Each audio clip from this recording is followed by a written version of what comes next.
Hi friends, నేను బాలకృష్ణ. ఈరోజు మనం parts of the Indian constitution, భారత రాజ్యాంగం యొక్క భాగాల గురించి ఈజీ వేలో ట్రిక్స్ రూపంలో నేర్చుకుందాం. ఇక్కడ ఒక చిన్న డయాగ్రామ్ వేసాను, దాన్ని బట్టి నేను ఎక్స్ప్లెయిన్ చేస్తాను.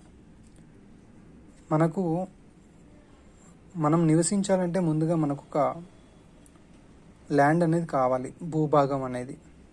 కాబట్టి ఇక్కడ భారతదేశాన్ని భూభాగంగా చూసుకుంటే దీని గురించి మొదటి పార్ట్లో చెప్పబడుతుంది. యూనియన్ అండ్ ఇట్స్ టెరిటరీస్, భారతదేశము దాని యొక్క భూభాగాలు. తర్వాత భూభాగంలో ప్రజలు నివసించాలంటే వారికి ఖచ్చితంగా పౌరసత్వం అనేది ఉండాలి. కాబట్టి ఏం చేశారంటే రెండో భాగంలో పౌరసత్వం గురించి రాజ్యాంగంలో చేర్చడం జరిగింది. భారత భూభాగం ఉంది, ప్రజలు నివసించడానికి పౌరసత్వం ఉంది. సరిపోదు కదా, వాళ్ళకి కొన్ని హక్కులు, ఆదేశిక సూత్రాలు, ప్రాథమిక విధులు కూడా కల్పించాలి. కాబట్టి పార్ట్ 3లో వారికి ప్రాథమిక హక్కులను కల్పించారు. పార్ట్ 4లో ఆదేశిక సూత్రాలను కల్పించారు.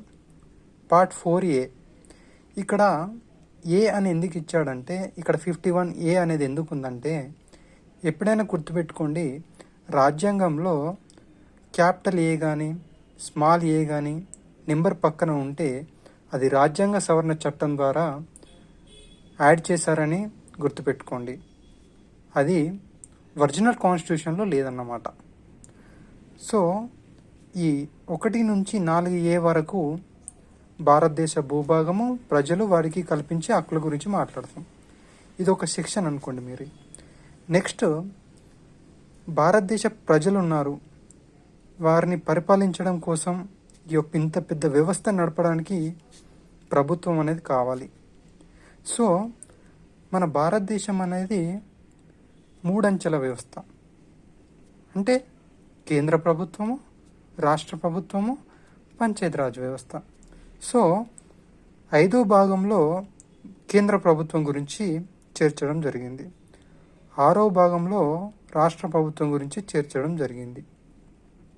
7వ భాగం అనేది 7వ కాన్స్టిట్యూషనల్ అమెండ్మెంట్ యాక్ట్ 1956లో తొలగించడం జరిగింది. 8వ భాగంలో కేంద్ర పాలిత ప్రాంతాల గురించి చెప్పడం జరిగింది.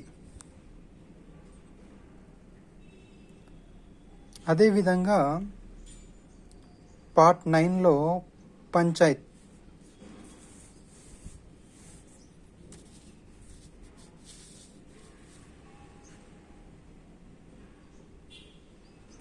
గురించి పార్ట్ 9లో చెప్పడం జరిగింది. పార్ట్ 9Aలో మున్సిపాలిటీస్ గురించి. అంటే ఇవన్నీ ఏంటిదంటే ఈ 9A 9B అనేది రాజ్యాంగ సవరణ ద్వారా వచ్చాయని గుర్తుపెట్టుకోండి. 9 కూడా